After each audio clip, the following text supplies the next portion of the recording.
Well, they finally arrived. I got my jets, I got my pilot jets and my main jets. I got my chain roller. Finally came in the mail. I rode it without this. Probably not a great idea, but I did it anyway. And today we're going to put these in. There's the old motor. We're going to put these in and bolt these shrouds on. These finally came in the mail. After a good 2 weeks of waiting on all this stuff, I finally got it. But today we're going to get the main jet in, pilot jet, do an oil change, and we'll check the filter in this thing. And we'll see how it looks. Hopefully there's no metal shavings in here. But hard to say, you never know. Maybe I missed something. Maybe I didn't. But yeah, we'll get to this, start pulling everything apart, and rejet this thing. Alright, so I got the seat off. I was going to take the gas tank off, but I don't think I have to. I got the shrouds back off. Pop the carburetor out, and I just turned it sideways so I can get to my jets here. And I still have to get to the needle up top. Maybe I can get it from the other side. I just got to change it and move it, the clip up one. But every time I work on one of these quads, whether it be mine or somebody else's, when I buy one, every single one I ever work on, these screws are, if I can focus, always stripped, completely stripped. So I got to get all 4 of these screws out and clean the carb bowl up and get new screws. It's just such a pain in the ass when they're always stripped like that, because for one, you should never have to put it that tight to where they strip out, and it just makes it that much harder. Why not just replace them? But yeah, I'll get this bowl off. I know what the main jet is. I don't know what the pilot jet is, so I'll go ahead and check that. And I'm pretty sure my fuel air screw is out 2¼ turns that I counted. I don't know, I checked it before I had the motor in, so. But we'll go ahead and get that off and get this jetting changed, then warm it up and change the oil. Alright, so I got a new pilot in there and a new main jet right there. I went with a 175 main jet and a 48 pilot jet, and then my air fuel screw I'm going to start at 1 3/4 turns out from being seated. So them are done. The hardest part about all of this was getting the screws out of the bowl, which I had to take a Dremel and cut a groove in there so I could use a flathead and get them out. Just a real pain in the ass. So I'm going to get rid of these things and get some new screws, because if I got to take this back off, I know I could just take the screw out, but I wanted to look inside of here to see how it looked, and everything is pretty clean. But yeah, I'm going to get some new screws in case I got to take this back apart. I'm not putting those junk screws back in. That's just annoying. What else? I'm going to get these screws back in, and then well, I guess we'll jump to the oil change. We'll drain the tank and the motor, and we'll pull the filter and check that out. Alright, so we have the carburetor back in with our jets in. I put it in there, started it up, and my float was sticking for some reason, and it was leaking all over. I had to take it back apart.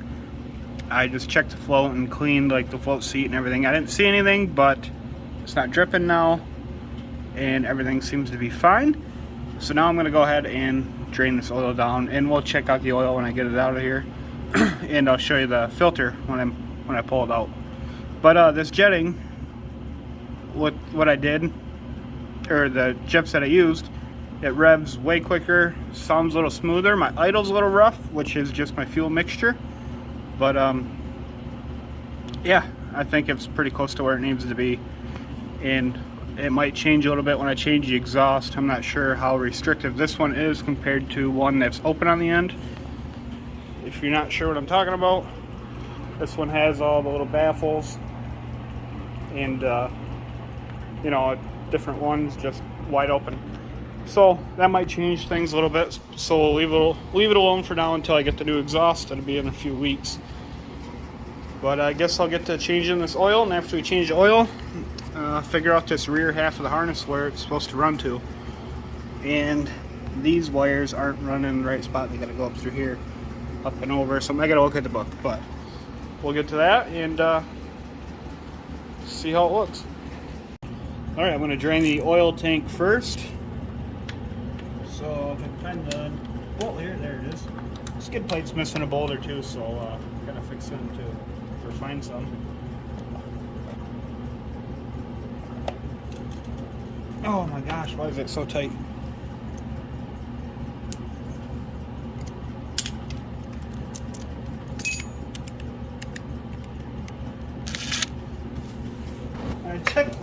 When I checked that, it wasn't that tight, so I'll just improvise.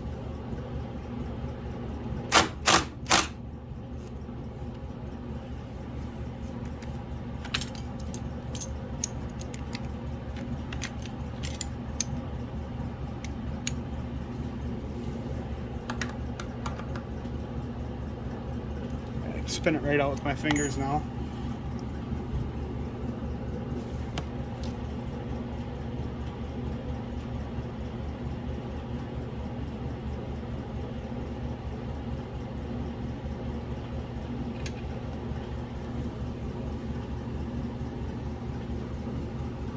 Got the oil draining out all over my fingers.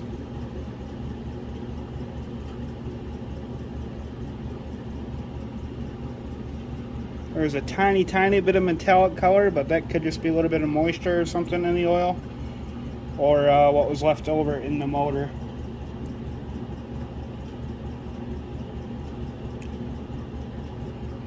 Almost looks like air bubbles, actually.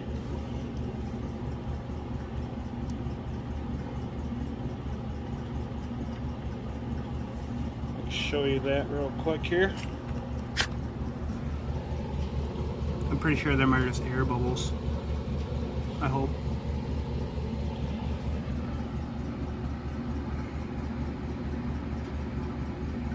Yeah, just dirty stuff left over from putting the motor together.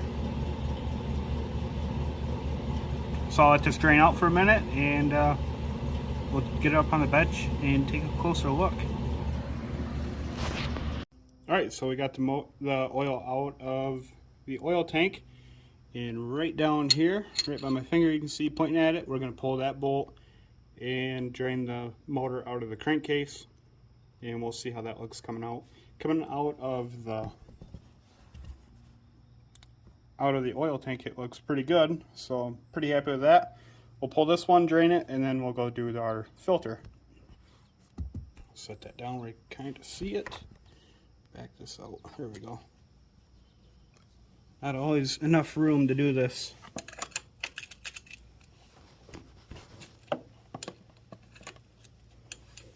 If you ever do an oil change, don't over torque these drain bolts, because so many people do it and strip them out.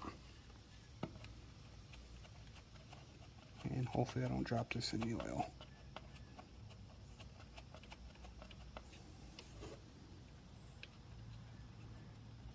It's probably gonna come shooting right out at me.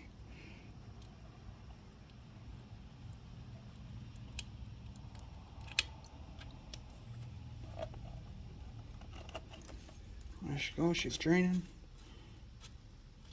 Looks pretty good, a little bit dirty, but that could just be what was left in the motor on the transmission and stuff.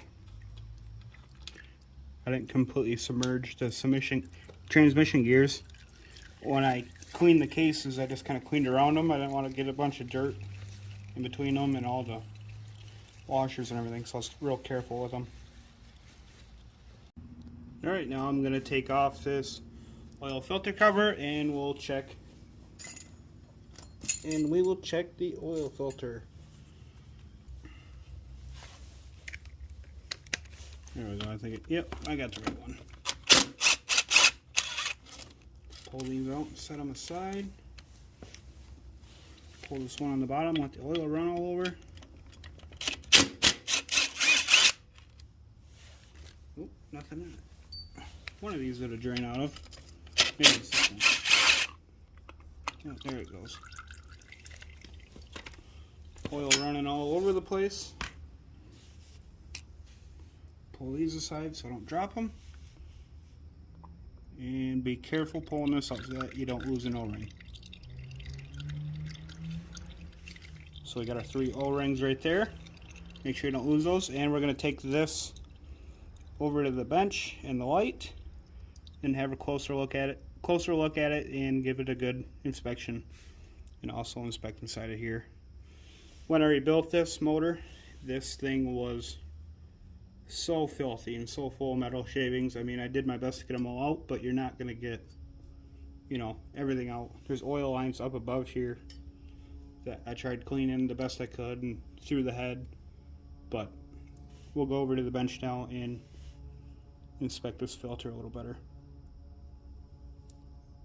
Alright, so I got the filter right here out of the quad.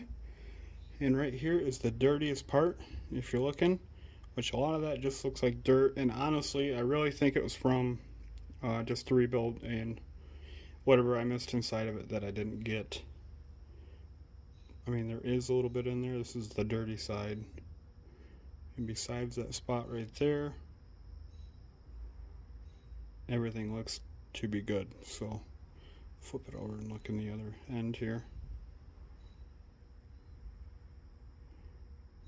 Little couple flakes, like there's a flake, but the motor was completely full of them when I got it.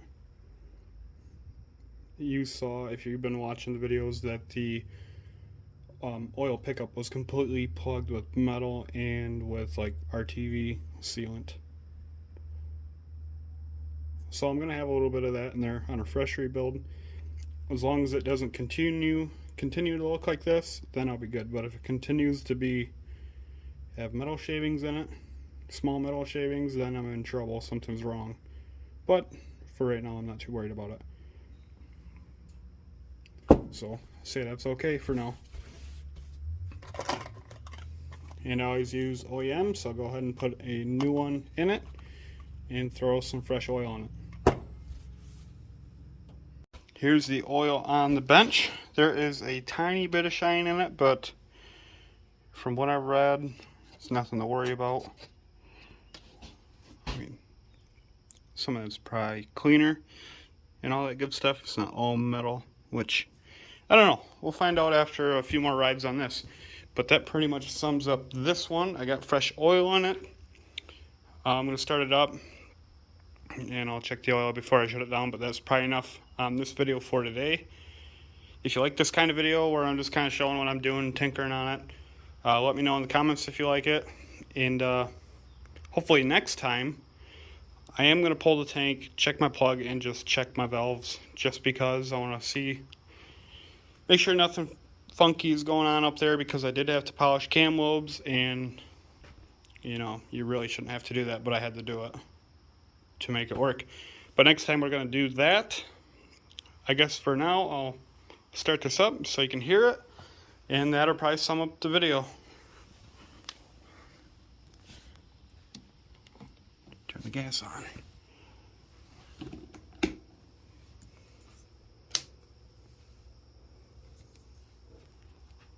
Back this out.